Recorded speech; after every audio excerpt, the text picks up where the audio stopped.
घटी चिंता मना गणती फिकर चतुराई मना होशियारी चालाकी बेदारी सुजाकी चिंता सी चतुराई घटी दुख सी घटिया शरीर दुख औंज पीड़ा तकलीफ़ मर्ज़ हूंदो त उमिरि काया थी वेंदो उन जो शरीर घटिजी चिंता सी चतुराई घटी दुख से सरिया शरीर पाप से लक्ष्मी घटी कह गया दास कबीर पापी माण्हू हूंदो न पापी माण्हू हूंदो उनजे घर में लक्ष्मी कोन हूंदी लक्ष्मी माने बरकत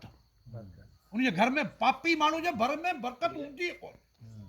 ओ केतिरो ई आणे न ख़ुदा जी कुदरत अहिड़ी मूं ते हिशामतूं किरंदियूं ऐं अहिड़ियूं को सोच तब्दील हूंदी जो कि हिकिड़े हंधि आणे ॿिए हंधि बुखियो जो बुखियो पोइ चयईं वरी चवे थो चए थो खेड़िए खेड़िए खेत वधे खेड़िए खेड़िए खेत वधे बन्नी थोरी पोखंदे त ओतिरी आबादी थींदी हाँ खरा पोखे खराड़ कोन थींदो खेतरे पोखे खराड़ थींदो एकड़ पोखींदे ओतिरी आबादी थींदी वधीक पोख कंदे त ओतिरी वधीक आबादी थींदी कि खेड़िए खेड़िए खेत वधे कसरत वधे शरीर कसरत कंदे वर्जिश कंदे ऐं त जिस्म में रतोबत वधंदी जाठो जिस्म हूंदो ताक़त वारो हूंदो मज़बूत हूंदो सदाईं सुतो वेठो खाओ फोफो थी वेंदे उथण खां बि लाचार हूंदे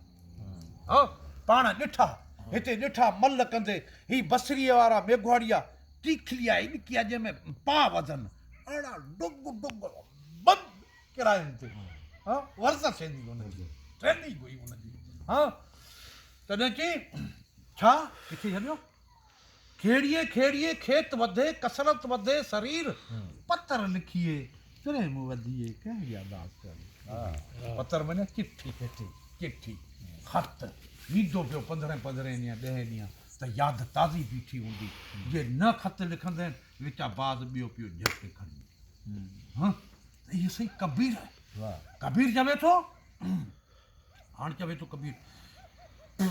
अञा कुझु इलाही आहे